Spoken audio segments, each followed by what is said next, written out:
Today we're going to draw a Asian landscape using some of the brush strokes that we experimented with last time. We used a bamboo brush and could make all kinds of cool designs and lines and textures and shapes. So when your pencil is ready, start with a small circle at the top of your paper. Draw a line going down and draw 3 little lines. You're going to end with a rectangle, a little rectangle right at the bottom of that stick. Now it's time to draw a roof line. It's kind of like drawing 2 sides of a mustache and then a large smile connecting those 2 tips. 2 very straight lines down and a straight line across to make the building part that you can go inside. Here I am making a mustache to the left and to the right, and a smile underneath. I can go out a bit further to make a bit larger rectangle underneath. Mustache to the left, mustache to the right, and then a smile connecting those tips to make a taller and taller pagoda. One more mustache out to the left, then make it equal out to the right, and a big smile connecting those tips. And my final rectangle will be straight down under that, the biggest one of all. So now we get to create an opening. There isn't really an open and closed door, but we can make any kind of opening you want on the ground floor of your pagoda. It's usually quite large. And I'm going to use that same kind of cool shape for the opening of my pagoda. You can add any kind of windows you want. We'll be looking at more pictures of pagodas, but you can create different numbers in different windows because they're different sizes.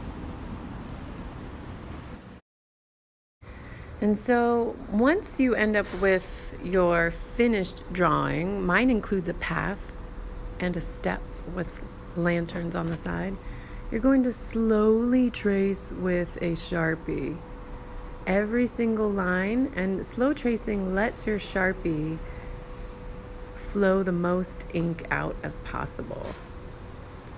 After tracing, you get your bamboo brush, your palette with some water, and your little ink pad, and you're going to mix up a very light gray using lots of water and just a little bit of ink.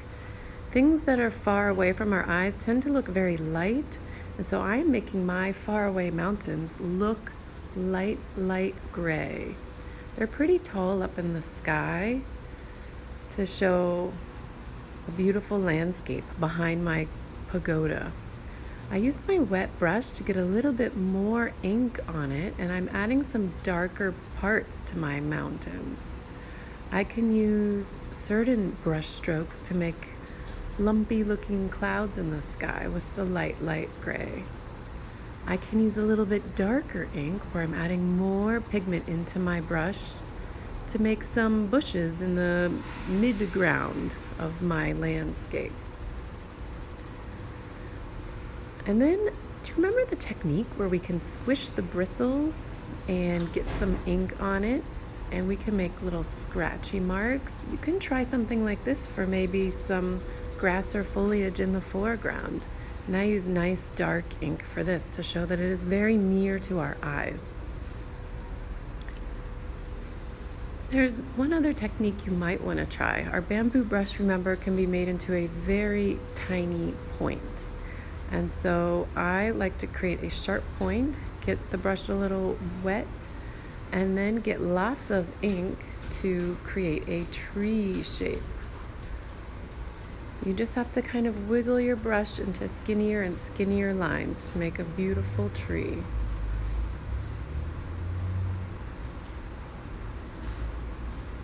It's kind of fun to watch it grow over in front of your scene. My finishing touch for this artwork is going to be some lines on the roof. And then I decided also to darken the doorway and darken some windows. And then I thought I want to add a little shadow under each roof. So I tried that. I tried some pebbles on the pathway using little brush strokes. And I did two birds in the sky with the tip of my brush.